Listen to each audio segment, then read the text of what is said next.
to have gotten quite a bit of attention on the internet, and I didn't try to start up a stir, but I figured I just put some funny words and sounds together and came up with this.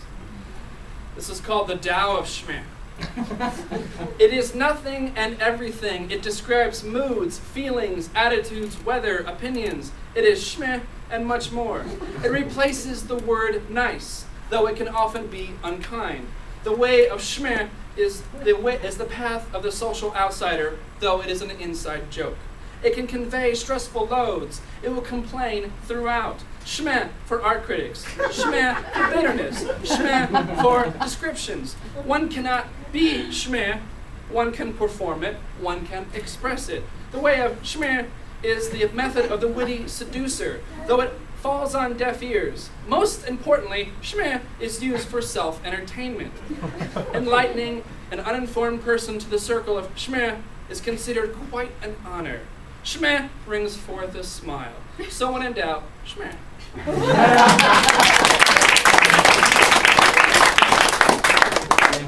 All right. This is called Everything Looks Better in Bed. The sun shines through the curtains. I do not yet feel its intense heat. Sounds of traffic and lawnmowers drift inside, but I am indifferent. My love is entwined with my arm in a delicate and safe lover's pretzel.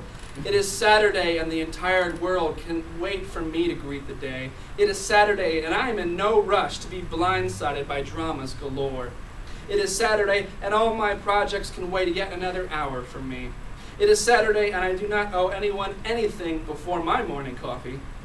This moment of bliss has now been stored inside my memory warehouse. This lazy summer Saturday morning will be useful for January daydreams. While everything else looks better in bed, mattresses still can't cure wanderlust. I'm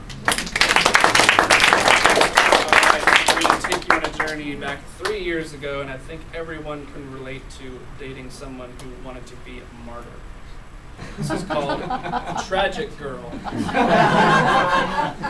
In stone cold indifference she waits for what is anyone's guess, for love, for inspiration, for competent oral sex, for the end of time, she'll never tell. Her misery is the only blanket she instinctively reaches for on a frigid winter's night, yet somehow it perfectly suits her. She is a tragic girl, part goth chick, part daddy's girl, part art school elitist snob, a fashion Nazi, a heavily tattooed soul you can never conquer. She's a walking contradiction preaching from her chair.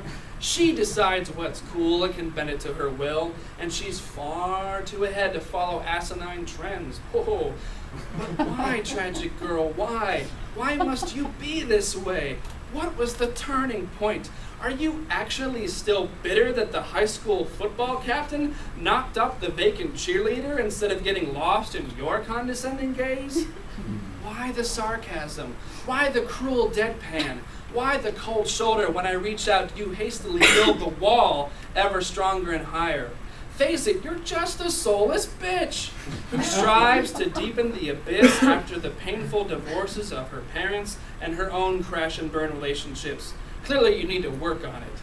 You burn to wear the crown, but you can't ever be a drama queen. You don't have the ambition. Every single thing about you makes my poor head hurt. Your vicious, seething angst overwhelms me entirely. But please, don't ever change my pet. You know I love it when you take it out on me in bed.